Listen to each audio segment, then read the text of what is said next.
ಇದು the voice of Madiga news channel. ನಿಮ್ಮಿಂದ ನಿಮಗಾಗಿ ನಿಮಗೋಸ್ಕರ.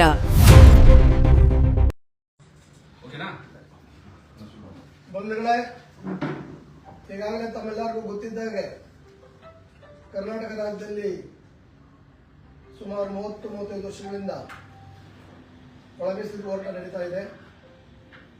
ಇದರ ಉದ್ದೇಶ ಇಷ್ಟೇನೆ, ಎಸ್ಸಿಗಳಲ್ಲಿ ಬರ್ತಕ್ಕಂಥ 101 ಜಾತಿಗೂ ಕೂಡ ಸಮಾನವಾಗಿ ಮೀಸಲಾತಿ ಹಂಚಿಕೆ ಆಗಬೇಕನ್ನೋದೇ ಇದರ ಆಶಯ. ಈ ಮುಂದುವರೆದ ಭಾಗವಾಗಿ ಈಗಾಗಲೇ ಕರ್ನಾಟಕ ರಾಜ್ಯದಲ್ಲಿ 8 ಜನ ಸತ್ತಿದ್ದಾರೆ. ಆಂಧ್ರದಲ್ಲಿ 50 ಜನಕ್ಕೂ ಮೇಲೆ ಸತ್ತಿದ್ರು. ಅದೇ ತರ ತೆಲಂಗಾಣ, ಆಂಧ್ರ, ಪಂಜಾಬ್, ಏನಿದ್ದಂಥ ಹರಿಯಾಣ, ಇಲ್ಲೆಲ್ಲ ಕೂಡ ಸಮಸ್ಯೆ ಇತ್ತು. ಈ ಸಮಸ್ಯೆಯನ್ನು ಹಂತವಾಗಿ ಉತ್ತರ ಭಾರತದ ಕಾಂಚೀರಾಮ್ ಸಾಹೇಬರು ದಿಗ್ಗಜಗೆ ಬಗೆಹರಿಸಿದ್ದಾರೆ. ಆದರೆ ಕರ್ನಾಟಕ, ಆಂಧ್ರದಲ್ಲಿ ಈ ಸಮಸ್ಯೆ ಬಗೆಹರಿದಿರಲಿಲ್ಲ. ಹಾಗಾಗಿ ಕರ್ನಾಟಕದಲ್ಲಿ ಕಾಂಗ್ರೆಸ್, ಬಿಜೆಪಿ, ದಳ ಈ ಎಲ್ಲ ಪಕ್ಷಗಳು ಕೂಡ ಚುನಾವಣೆ ಬಂದಂತ ಟೈಮಲ್ಲಿ ತಮ್ಮ ಪ್ರಣಾಳಿಕೆಯಲ್ಲಿ ಅಧಿಕಾರಕ್ಕೆ ಬಂದರೆ ನಾವು ಒಳ ಮೀಸಲಾತಿಯನ್ನ ಸೆಂಟ್ರಲ್ ಗವರ್ಮೆಂಟ್ಗೆ ರೆಕಮೆಂಡೇಶನ್ ಅನ್ನು ಮಾಡಿ ಅದನ್ನು ಪಾಸ್ ಮಾಡಿಸ್ತೀವಿ ಅಂತ ಮಾತು ಕೊಟ್ಟಿರ್ತಾರೆ. ಆದರೆ ದಳ 2 ಸಾರಿ ಅಧಿಕಾರಕ್ಕೆ ಸಿಎಂ ಆದರೂ ಕುಮಾರಸ್ವಾಮಿ ಅವರು ಆ ಸುದ್ದಿ ಎತ್ತಲಿಲ್ಲ. ಯಡಿಯೂರಪ್ಪ ಅವರು 4 ಸಾರಿ ಸಿಎಂ ಆದರೂ ಆ ಸುದ್ದಿ ಎತ್ತಲಿಲ್ಲ. ಸಿದ್ದರಾಮಯ್ಯ ಅವರು 2013ರಿಂದ 18ರವರೆಗೂ ಅಧಿಕಾರದಲ್ಲಿದ್ದರು. ಅವರು ಮಾಡ್ತೀವಿ ಅಂತ ಮಾಡಲಿಲ್ಲ. ಇನ್ನು ಬಿಜೆಪಿ 4 ವರ್ಷದಲ್ಲಿ ಅಧಿಕಾರದಲ್ಲಿದ್ದರು. ಮೊನ್ನೆ ಬಸವರಾಜ ಬೊಮ್ಮಾಯಿ ಚೀಫ್ ಮಿನಿಸ್ಟರ್ ಆಗಿದ್ದಾಗ ಸುಮಾರು ನಾವೆಲ್ಲ 101 ಉಪಜಾತಿಗಳು 151 ಜಾತಿಗಳು ಸೇರಿ ಫ್ರೀಡಂ ಪಾರ್ಕಲ್ಲಿ 1 ವರ್ಷಗಳ ಕಾಲ ಧರಣಿ ಮಾಡಿದ್ವಿ. ನಮ್ಮ ವಾಲ್ಮೀಕಿ ಸ್ವಾಮಿ, ಲಂಬಾಣಿ ಭೋವಿಸ್ವಾಮಿ, ಮಾದಾರ ಚೆನ್ನಯ್ಯ, ಈ ಎಲ್ಲ ಸ್ವಾಮಿಗಳ ಜೊತೆ ನಾವೆಲ್ಲ ಹೋರಾಟವನ್ನು ಮಾಡಿದ್ವಿ. ಏನಂದ್ರೆ ಬೇಡಿಕೆ ಇತ್ತು, 15ರಿಂದ 17% ಎಸ್ಟಿಗೆ, ಎಸ್ಸಿಗೆ 3ರಿಂದ 7% ಎಸ್ಟಿಗೆ ಅಂತ ಹೋರಾಟ ಮಾಡಿದಂಥ ಸರ್ಕಾರ ಎಸ್ಸಿ 2%, ಎಸ್ಟಿಗೆ 4% ಕೊಡ್ತು. ಕೊಟ್ಟಾದ್ರೂ ಕೂಡ ಅದನ್ನ ಸೆಂಟ್ರಲ್ ಗವರ್ಮೆಂಟ್ಗೆ ಕಳಿಸಿ 9th ಶೆಡ್ಯೂಲ್ಗೆ ಹಾಕಲಿಲ್ಲ. ಹಂಗಾಗಿ ಅದು ತಿರುಗಿ ಪೆಂಡಿಂಗೇ ನಿಂತ್ಕೊಂಡ್ಬಿಡ್ತು.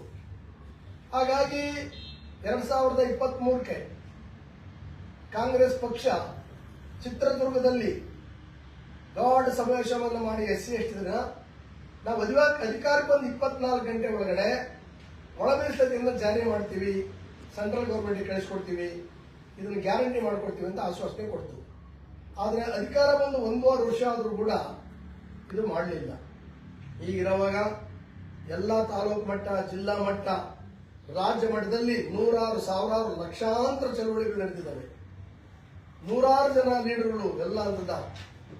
ಅದು ಇವತ್ತು ದಲಿತ ಸಂಘ ಸಮಿತಿ ಇರ್ಬೋದು, MRHS ಇರ್ಬೋದು, ಮಾದಿಗ ದಂಡೋರ ಇರ್ಬೋದು, ಅಂಬೇಡ್ಕರ್ ಸಂಘಗಳು ಇರ್ಬೋದು, ಕೃಷ್ಣಪ್ಪ ಸಂಘಗಳು ಇರ್ಬೋದು, ಬಹುಜನ ಸಮಾಜ ಪಾರ್ಟಿ, ಆಲ್ ಇಂಡಿಯಾ ಮತ್ತು ಬಹುಜನ ಸಮಾಜ ಪಾರ್ಟಿ ಇರ್ಬೋದು, ಇನ್ನು ಎಲ್ಲ ಹಂತದ ನಮ್ಮ ಎಲ್ಲ ಮುಖಂಡರು ಕೂಡ ಮಾಡ್ಕೊಂಡೇ ಬಂದಿದ್ದಾರೆ.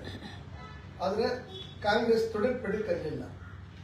ಸುಪ್ರೀಂ ಕೋರ್ಟ್ 2024 ಆಗಸ್ಟ್ 1ನೇ ತಾರೀಕು ಒಂದು ಜಡ್ಜ್ಮೆಂಟ್ ಅನ್ನ ಮಾಡ್ತೀವಿ, 7 ಬೆಂಚ್.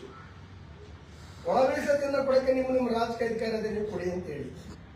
ಅದರ ಕರ್ನಾಟಕ ಮುಖ್ಯಮಂತ್ರಿ ಕೂಡ ಸ್ವಾಗತ ಮಾಡಿದರು, ಆಂಧ್ರ ಮುಖ್ಯಮಂತ್ರಿ ಮಾಡಿದರು, ತೆಲಂಗಾಣದವರು ಕೂಡ ಮಾಡಿದರು. ಆಂಧ್ರ ಮತ್ತು ತೆಲಂಗಾಣದಲ್ಲಿ ಇದನ್ನ ಜಾರಿ ಮಾಡಿಬಿಟ್ರು. ಆದರೆ ಕರ್ನಾಟಕದಲ್ಲಿ ಈ ಆಗಸ್ಟ್ ಬಂದಿದೆ, 2 ವರ್ಷ ಆಗ್ತಾ ಇದೆ, ಇದ್ರವರೆಗೂ ಕೂಡ ಮೇಲಮೇಷ ಅನ್ನೋ ತೋರಿಸಿ ಮಾಡಲಿಲ್ಲ. ಇದೇ ಒಂದು 30 ವರ್ಷ ನಾವು ಮಾರ್ಚ್ ತಿಂಗಳಲ್ಲಿ 2025ರಲ್ಲಿ ನಮ್ಮೆಲ್ಲ ನಾಯಕರು ಏನು ವೇದಿಕೆಯಲ್ಲಿದ್ದಾರೆ, ಇವರೆಲ್ಲ ಇಡಗೊಂಡಂಗೆ ಎಲ್ಲ ಸಾಮೂಹಿಕ ನಾಯಕತ್ವದಲ್ಲಿ ನಾವು ದೊಡ್ಡ ಸಮಾವೇಶ ಮಾಡಿದ್ವಿ. ಆವಾಗ ಒಂದು ಮೀಟಿಂಗ್ ಆಯ್ತು ಸರ್ಕಾರದೊಟ್ಟಿಗೆ. ಅವ್ರು ಕೂಡಲೇ ಮಾಡ್ತೀವಿ ಅಂತ ಹೇಳಿದ್ರು, ಮತ್ತೆ ವರ್ಷ ಕಳೆದು ಮಾಡಲಿಲ್ಲ. ಇವಾಗ ಇದೇ ತಿಂಗಳು 12ನೇ ತಾರೀಕು ಸುಮಾರು 40ರಿಂದ 50 ಸಾವಿರ ಜನ ಬೆಂಗಳೂರಿಗೆ ಬಂದು ಒಂದು ಉಗ್ರವಾದ ಪ್ರತಿಭಟನೆಯನ್ನ ಮಾಡಿದರು.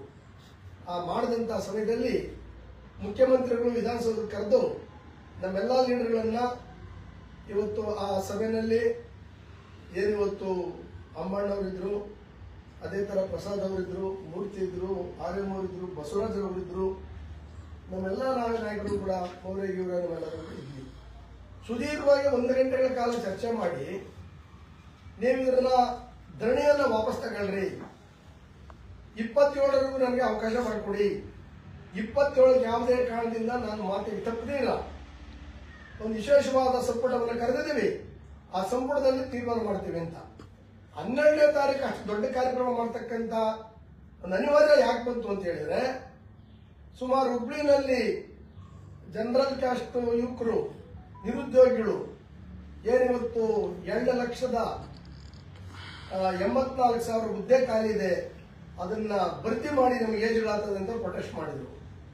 ಒಂದಿನ ಪ್ರೊಟೆಸ್ಟ್ ಮಾಡಿದ್ರು, 2ನೇ ದಿನಕ್ಕೆ ಅವರು ಕ್ಯಾಬಿನೆಟ್ ಕರೆದು ಡಿಸಿಷನ್ ಮಾಡ್ತಾರೆ ಅಪಾಯಿಂಟ್ಮೆಂಟ್ ಮಾಡಬೇಕಂತ. ಅದಕ್ಕೆ ನಮ್ದೇನು ವಿರೋಧ ಇಲ್ಲ, ನಾವು ಸ್ವಾಗತಿಸ್ತೀವಿ. ಮಾಡಂತ ಟೈಮಲ್ಲಿ ಫಸ್ಟ್ ಬ್ಯಾಚ್ ಅಲ್ಲಿ 56,400 ಚಿಲ್ಲರೆ ಏನೋ ನೋಟಿಫಿಕೇಶನ್ ಮಾಡಿದರೆ ಕೆಲಸ ಮಾಡಕ್ಕೆ ಹೊರಟ್ಬಿಟ್ಟಿದ್ದಾರೆ ಆಲ್ರೆಡಿ ಎಲ್ಲ ಇಲಾಖೆಗಳು ಅಂತ ನಮಗೆ ಮಾಹಿತಿ ಬಂತು. ಸರಿ, ನಮ್ಮಲ್ಲಿ ಸಹಜವಾಗಿನೇ ಒಳ ಮೀಸಲು ಹೋರಾಟ ಸಮಿತಿಯಲ್ಲಿ ಅದರಿಂದ ನೋಟಿಫಿಕೇಶನ್ ಆಗಿಬಿಟ್ಟಿದೆ ಅಂತ ಎಲ್ಲ ಟಿವಿನಲ್ಲಿ, ಪೇಪರಲ್ಲಿ, ವಾಟ್ಸಪ್ಲೆಲ್ಲ ಬರ್ತಿತ್ತು. ಅದರಿಂದ ನೀವು ಮಾಡೋದಾದ್ರೆ ಒಳ ಮೀಸಲಾತಿಯನ್ನ ಇನ್ಕ್ಲೂಡ್ ಮಾಡಿ ನೋಟಿಫಿಕೇಶನ್ ಆಗಿದ್ರೆ ರದ್ದು ಮಾಡಿ ಅಂತೇಳಿ ನಮ್ಮ ಚಳುವಳಿ ಇತ್ತು.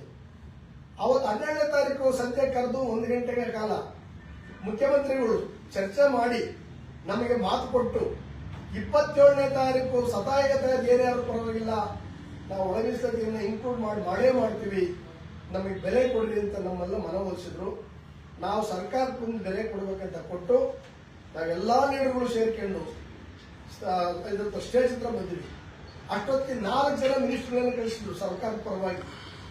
ಒಂದು ಈಶ್ವರ್ ಖಂಡ್ರೆ, 2ನೇ ದಿನೇಶ್ ಗುಂಡೂರಾವ್, 3ನೇ ಜಾರಕಿಹೊಳಿ, 4ನೇ KH ಮುನಿಯಪ್ಪ. ಇವರೆಲ್ಲ ಕೂಡ ಬಂದು ಹೇಳಿದ್ರು, ಮುಖ್ಯಮಂತ್ರಿ ಅವರು ಹೇಳಿದ್ದಾರೆ, ನಮ್ಗೆ ಹೇಳಿದ್ದು ಬೇರೆ, ನಾವು ಇದ್ದೀವಿ. ತಿರ್ಗಾ ಸರ್ಕಾರ ಪರವಾಗಿ ಬಂದು ಅವರು 4 ಜನ ಹೇಳಿದ್ರು, 27ಕ್ಕೆ ವಿಶೇಷವಾದ ಸಂಪುಟವನ್ನು ಕರೆದಿದ್ದಾರೆ, ಗ್ಯಾರಂಟಿ ಮಾಡ್ತಾರೆ, ಅದುವರೆಗೂ ಕಾಲಾವಕಾಶ ಕೊಡಿ ಅಂತ ಹೇಳಿ ಅವರು ಕೂಡ ಹೇಳಿದ್ರು. ಆಗ ನಮ್ಮ ಜನ ಬೆಂಗಳೂರು ಬಿಟ್ಟು ಹೋಗಿ ರೆಡಿ ಇಲ್ಲ, ಈ ಸರ್ಕಾರ ನೆಮ್ಮಡಿ 30 ವರ್ಷವರಿಗೆ ಸುಳ್ಳು ಹೇಳಿಕೆ ಬರ್ತಾವ್ರೆ ಅಂತ ಹೇಳಿ ಅಲ್ಲಿ ಬಹಳ ತರದ ಪ್ರಾಬ್ಲಮ್ ಆಯ್ತು. ನಾವೆಲ್ಲಾ ಲೀಡರ್ಗಳು ಕೂಡ ಬಂದಿದ್ದಂತ ಕಾರ್ಯಕರ್ತರಿಗೆ ಕೈ ಹಿಡಿದು ಕಾಲು ಹಿಡಿದು ರಿಕ್ವೆಸ್ಟ್ ಮಾಡಿ ನಾವು ಮನವಿ ಮಾಡಿಕೊಂಡು, ಇಲ್ಲ ಒಂದು ಸರ್ಕಾರಕ್ಕೆ ನಾವು ನೆಮ್ಮಬೇಕಾಗ್ತದೆ, ಅದರಲ್ಲೂ ಸಿದ್ದರಾಮಯ್ಯ ಇರೋದ್ರಲ್ಲಿ ಸ್ವಲ್ಪ ಸಾಮಾಜಿಕ ನ್ಯಾಯದ ಬಗ್ಗೆ ಮಾತಾಡ್ತಾರೆ, ಅವ್ರೇನೇ ಮಾಡೇ ಮಾಡ್ತಾರೆ ಅಂತ ಹೇಳಿ ನಾವು ರಾತ್ರಿ 12 ಗಂಟೆ ಆಯ್ತು ಜನಗಳನ್ನ ಡಿಸ್ಕಸ್ ಮಾಡಕ್ಕೆ. ಆಮೇಲೆ ಅದುವರೆಗೂ ನೀವು ಯಾವ್ದು ಕಾರ್ಯಕ್ರಮ ಕೂಡ ಮಾಡಬೇಡಿ, ಕೋಪರೇಷನ್ ಮಾಡಿ ಅಂದ್ರು. ನಾವೆಲ್ಲ ಕಡೆ ಅನೌನ್ಸ್ ಮಾಡಿ ಒಗ್ಗಟ್ಟಾಗಿ ನಮ್ಮ ಲೀಡರ್ಗಳೆಲ್ಲ ಸೇರಿ 27ವರೆಗೂ ಏನು ಕಾರ್ಯಕ್ರಮ ಮಾಡಬಾರ್ದು ಅಂತ ನಾವು ಮಾಡಲಿಲ್ಲ. ಕೆಲವು ಕಡೆ ತಾಲೂಕು ಜಿಲ್ಲಾ ಮಟ್ಟದಲ್ಲಿ ಅವರವರದಾದ ಸಣ್ಣ ಪುಟ್ಟ ಕಾರ್ಯಕ್ರಮಗಳಾಗಿದೆ. ಇಷ್ಟೆಲ್ಲ ಆದರೂ ಕೂಡ ನಾವೆಲ್ಲ ಕಾಯ್ತಾ ಇದ್ದೀವಿ ನಿನ್ನೆವರೆಗೂ. ಇವತ್ತು ಸಂಪುಟ ಸಭೆ ಕರೆದು ಒಂದು ಒಳ್ಳೆ ಸುದ್ದಿ ಬರ್ತದೆ, ಇವ್ರು ಮಾಡೇ ಮಾಡ್ತಾರೆ ಅಂತ ನಾವೆಲ್ಲ ಲೀಡರ್ಗಳು ಕೂಡ, ಎಲ್ಲ ಕಾರ್ಯಕರ್ತರು ಕೂಡ 31 ಜಿಲ್ಲೆಯಲ್ಲಿ ಕಾರ್ಯಕರ್ತರು, ಬೆಂಗಳೂರು 3 ಪಾರ್ಲಿಮೆಂಟ್ ಕಾರ್ಯಕರ್ತರು ಕಾಯ್ತಾವ್ರೆ. ಆದ್ರೆ ನಿನ್ನೆ ಸಂಜೆ ಏಕಾಏಕಿ ಯಾವುದೋ ಒಂದು ಒತ್ತಡಕ್ಕೆ ಮಾಡಿದ್ರೋ ಇಲ್ವೋ ಆಚಾರ ಬೇರೆ. ನಮ್ಮ ನಾಯಕರನ್ನ ಕರೆದು ಒಂದು ಮಾತುಕತೆ ಮಾಡದಿಲ್ಲ, ಅಥವಾ ಮುಂದೋಡ್ತೀವಿ ಯಾವ ಕಾರಣಕ್ಕಂತ ಹೇಳ್ದಿಲ್ಲ. 2 ಕಡೆ ಬೈ ಎಲೆಕ್ಷನ್ ಬಂದಿದೆ, ದಾವಣಗೆರೆ ಸೌತ್ ಅಂಡ್ ಬಾಗಲಕೋಟೆ. ಆ ಕಾರಣಕ್ಕೆ ನಾವು ಮುಂದೆ ಹಾಕಿದ್ವಿ, 9ನೇ ತಾರೀಕು ಆದ್ಮೇಲೆ ನಾವು ಇದರ ಸಂಪುಟ ಕರೆದು ಮಾತಾಡ್ತೀವಿ ಅಂತ ಹೇಳಿ ಪ್ರೆಸ್ನಲ್ಲಿ ನ್ಯೂಸ್ ಆಗಿದೆ. ಇದು ಇಡೀ ಸಮುದಾಯಕ್ಕೆ ಮಾಡಿದಂತ ಅವಮಾನ. ನಾವು ಇದನ್ನ ಖಂಡಿಸ್ತೀವಿ ನಾವು. ಅಷ್ಟೇ ಅಲ್ಲ, ಈಗ ನೆಕ್ಸ್ಟ್ ಸಂಪುಟ ಸಭೆಯನ್ನ ಕರೆದು ತೀರ್ಮಾನವನ್ನ ತಗೊಂಡು ಅವರು ಇಂಟರ್ನಲ್ ರಿಸರ್ವೇಶನ್ ಅಂದ್ರೆ ಒಳ ಮೀಸಲಾತಿಯನ್ನ ಏನು ಅನುಸರಣೆಯನ್ನ ಮಾಡಿ ಇನ್ಕ್ಲೂಡ್ ಮಾಡಿ ಅದು ಇಂಪ್ಲಿಮೆಂಟ್ ಮಾಡೋವರೆಗೂ ಕೂಡ ಯಾವುದೇ ಒಂದು ಉದ್ಯೋಗ ನೇಮಕಾತಿಗೆ ನಡೀಬಾರದು ಅಂತ ನಾವಿಷ್ಟು ಒತ್ತಾಯ ಮಾಡ್ತೀವಿ. ಇಷ್ಟೇ ಅಲ್ಲ, ಇವತ್ತು ಸುಮಾರು 2 ಕೋಟಿ SC/ST ಕರ್ನಾಟಕ ರಾಜ್ಯದಲ್ಲಿ ನಾವು ಇದ್ದೀವಿ. ಅದರಲ್ಲಿ 30-40 ವರ್ಷದಿಂದ ಸಿಎಂ ಮಾಡ್ತೀವಿ ಅಂತ ಕಾಂಗ್ರೆಸ್ ಯಾಮಾರ್ಸ್ ಕಡೆ ಬರ್ತಾ ಇದ್ದಾರೆ. ಅದರ ಒಳಗಡೆ ಕೂಡ ಈಗ ಈ ಒಳಮೀಸಲಾತಿ ವಿಚಾರದಲ್ಲಿ ಕೂಡ ಇದನ್ನೇ ಮಾಡಿಕೊಂಡು ಬಂದು ಬಹಳ ಟೈಮ್ ಮಾತಿಗೆ ತಪ್ಪಿದ್ದಾರೆ. ಇದೇ ಕಾಂಗ್ರೆಸ್ ಸರ್ಕಾರ 2007-18ರಲ್ಲಿ 17-18ರಲ್ಲಿ ಮಾತಿಗೆ ತಪ್ಪಿತು, ಅವ್ರ ಸರ್ಕಾರನೇ ಕಳ್ಕಂತು. ಈಗ ಅಧಿಕಾರ ಬರೋದು ಮಾಡಿ ದಲಿತರಿಗೆ ಎಲ್ಲ ಉಪ ಸಮುದಾಯಗಳು ಒಟ್ಟಾಗಿ ಕೊಟ್ಟಿದ್ದಕ್ಕೆ 136 ಸೀಟ್ ಬಂತು. ಮೊನ್ನೆ ಯಾರೋ ಒಬ್ರು ತಿಕ್ಕಲ್ ಸ್ವಾಮಿ ಹೇಳ್ತಾ ಇದ್ರು, ನಮ್ಮ ದಂಧೆ ಸಮಾಜ ಕೊಟ್ಟಿದ್ದನ್ನು 36 ಸೀಟ್ ಬಂದಿದೆ ಅಂತ ಅವ್ರ ಸಲ ಹೇಳಕ್ ಹೋಗಲ್ಲ. ಅದರಿಂದ ಈಗ ಯಾವುದೇ ಕಾರಣದಿಂದ ಸಂಪುಟ ಕರೆದು ತೀರ್ಮಾನ ತಗೊಂಡು ಒಳಮೀಸಲು ಜಾರಿ ಆಗೋವರೆಗೂ ಕೂಡ ಯಾವುದೇ ನೇಮಕಾತಿಯನ್ನು ಮಾಡಬಾರ್ದು. ಅಷ್ಟೇ ಅಲ್ಲ, ನಮಗಾಗಿರೋ ಅವಮಾನವನ್ನ ಚಾಲೆಂಜ್ ಆಗಿ ನಾವು ತಗೊಂಡು ಇವತ್ತಿನ ದಿನ ಏನಿವತ್ತು ಈ ದಾವಣಗೆರೆ ಸೌತ್ ಎಲೆಕ್ಷನ್ ನಡೀತಾ ಇದೆ, ಅದೇ ರೀತಿ ಬಾಗಲಕೋಟೆಯಲ್ಲಿ ಎಲೆಕ್ಷನ್ ನಡೀತಾ ಇದೆ. ಈ ಎರಡೂ ಕ್ಷೇತ್ರವನ್ನ ನಾವು ಕಾಂಗ್ರೆಸ್ ಕ್ಯಾಂಡಿಡೇಟ್ ಅನ್ನ ಅಭ್ಯರ್ಥಿಯನ್ನ ಸೋಲಿಸುವಂತ ಕೆಲಸಗಳನ್ನ ಮಾಡಿ ಈ ಸಮುದಾಯಕ್ಕೆ ಏನು ಒಂದು ಶಕ್ತಿ ಇದೆ ಅನ್ನೋದನ್ನ ನಾವು ತೋರಿಸಬೇಕಾಗಿದೆ. ಅಷ್ಟೇ ಅಲ್ಲ, ನೆಕ್ಸ್ಟ್ ಬರ್ತಕ್ಕಂಥ ಸ್ಥಳೀಯ ಚುನಾವಣೆ ಏನಿದೆ, ಜಿಲ್ಲಾ ಪಂಚಾಯತಿ, ತಾಲೂಕ್ ಪಂಚಾಯತಿ, ಪಟ್ಟಣ ಪಂಚಾಯತಿಗಳು, ಮಹಾನಗರ ಪಾಲಿಕೆ, ಬೆಂಗಳೂರು ಬಿಬಿ, ಗ್ರೇಟರ್ ಬೆಂಗಳೂರು 2028 ಕೂಡ ಅಸೆಂಬ್ಲಿ ಎಲೆಕ್ಷನ್ವರೆಗೂ ನಾವು ಈ ಒಂದು ಸಮುದಾಯದ ಹೋರಾಟವನ್ನ ನಾವು ಮುಂದುವರಿಸ್ತೀವಿ. ಈ ವಿಚಾರವನ್ನ ಇಡೀ ರಾಜ್ಯದ ಎಲ್ಲ ಮೀಡಿಯಾಗಳು ಕೂಡ ಇದರ ಹೆಚ್ಚಿನ ರೀತಿಯಲ್ಲಿ ಪ್ರಚಾರ ಮಾಡಬೇಕು ಅಂತ ಹೇಳ್ಬಿಟ್ಟು ಪ್ರಿಂಟೆಡ್ ಮೀಡಿಯಾ, ಎಲೆಕ್ಟ್ರಿಕ್ ಮೀಡಿಯಾ ಮಾಡಬೇಕು. ಮತ್ತು ಏನು ಪ್ರತಿಪರು ಅಂತೀರಾ, ಚಿಂತಕರು ಅಂತೀರಾ, ಬುದ್ಧ ಬಸವ ಅಂತೀರಾ, ಬುದ್ಧ ಹೇಳಿರೋದು, ಬಸವ ಹೇಳಿರೋದು, ಅಂಬೇಡ್ಕರ್ ಹೇಳಿರೋದು ಹಂಚಿ ತಿನ್ನುವುದು ಅಂಬೇಡ್ಕರ್ ವಾದ. ಸಮಪಾಲು ಸಮಬಾಳು ಸಂವಿಧಾನದ ಆಶಯ. ಬಟ್ ಇರೋದೆಲ್ಲ ಕೆಲವರೇ ಕೆಲವು ತಿನ್ಬೇಕು ಅನ್ನೋದು ಅದು ಮನುವಾದ.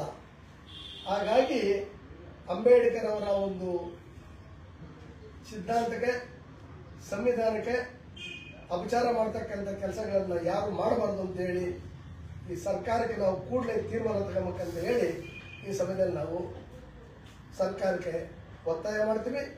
ಮತ್ತೆ ಈ ತೀರ್ಮಾನ ನಾವು ವಿರುದ್ಧವಾದ ತೀರ್ಮಾನ ತಗೊಂಡು ಮುಂದಕ್ಕಾಗಿರೋದು ನಮ್ಗೆ ಯಾರಿಗೂ ಕೂಡ ಒಂದು ಮಾತುಗಳ ತಿಳಿಸ್ತಾ ಮಾಡೋದನ್ನ ನಾವು ಈ ಟೈಮಲ್ಲಿ ಖಂಡಿಸ್ತೀವಿ. ಜೈ ಭೀಮ್, ಜೈ ಭಾರತ್, ಜೈ ಪ್ರೊಫೆಸರ್ ಕೃಷ್ಣಪ್ಪ. ಸಂವಿಧಾನ ಒಳ ಮೀಸಲು ಜಾರಿ ಮಾಡಿ ಇಲ್ಲ ಕುರ್ಚಿ ಖಾಲಿ ಮಾಡಿರ್ತಕ್ಕಂಥ ಸ್ಲೋಗನ್ನ ನಾವು ಮುಂದುವರಿಸಿರ್ತಕ್ಕಂಥ ಮಾತನ್ನು ಹೇಳಿ ಈ ಸಭೆ ನಂದು ಮುಗಿದಿದೆ. ನಮ್ಮ ಮುಖಂಡರು ಯಾರಾದ್ರೂ ಇನ್ನೊಂದಿಲ್ಲ ಜಯಂತಿ. ಹಾಗಾಗಿ ಇದು ಮುಂದುವರೆದ ಭಾಗವಾಗಿ ಈಗ ಏನು 5ನೇ ತಾರೀಕು ಬಾಬು ಜಗಜೀವನ್ ರಾಮ್ ಅವರು ರಾಷ್ಟ್ರೀಯ ನಾಯಕರು ಅವರ ಬರ್ತ್ಡೇ ಬರ್ತಾ ಇದೆ. ಆ ಬರ್ತ್ಡೇಯನ್ನ ಕಾಂಗ್ರೆಸ್ ಸರ್ಕಾರ ಆಚರಣೆ ಮಾಡೋಕ್ಕೆ ಇದಕ್ಕೆ ನೈತಿಕತೆ ಇಲ್ಲ. ಅದೇ ತರ ಏಪ್ರಿಲ್ 14ನೇ ತಾರೀಕು ಪರಮ ಪೂಜ್ಯ ಬಾಬಾ ಸಾಹೇಬ್ ಅಂಬೇಡ್ಕರ್ ಬರ್ತಾ ಇದೆ. ಅದು ಕೂಡ ನೀವು ಆಚರಣೆ ಮಾಡೋಕ್ಕೆ ಅರ್ಹತೆ ನೀವಲ್ಲ. ಆ ಎಲ್ಲೆಲ್ಲಿ ಆಚರಣೆ ನೀವು ಮಾಡಕ್ ಓಡ್ತೀರಾ ಅಂತ ಜಾಗದಲ್ಲಿ ನಾವು ತಡೆದು ಆ ಒಂದು ಹುಟ್ಟಿದಬ್ಬ ಆಚರಣೆಯನ್ನ, ವಿಜೃಂಭಣೆಯನ್ನ ನಾವುಗಳೇ ಮಾಡ್ತೀವಿ. ಎಲ್ಲ ಸಮುದಾಯಗಳು, ನಾವು ಕೆಲ ಸಮುದಾಯದವರು ಸೇರಿ ಅಂತಕ್ಕಂಥ ಮಾತನ್ನ ಈ ಟೈಮಲ್ಲಿ ಸರ್ಕಾರಕ್ಕೆ ಒಂದು ಎಚ್ಚರಿಕೆಯನ್ನು ಕೊಡ್ತಾ ಇದ್ದೀವಿ. ದ ವಾಯ್ಸ್ ಆಫ್ ಮಾದಿಗ, ನಿಮ್ಮಿಂದ ನಿಮಗಾಗಿ, ಸತ್ಯದ ಪರವಾಗಿ, ಸಮಾನತೆಯ ಹಾದಿಯಲ್ಲಿ.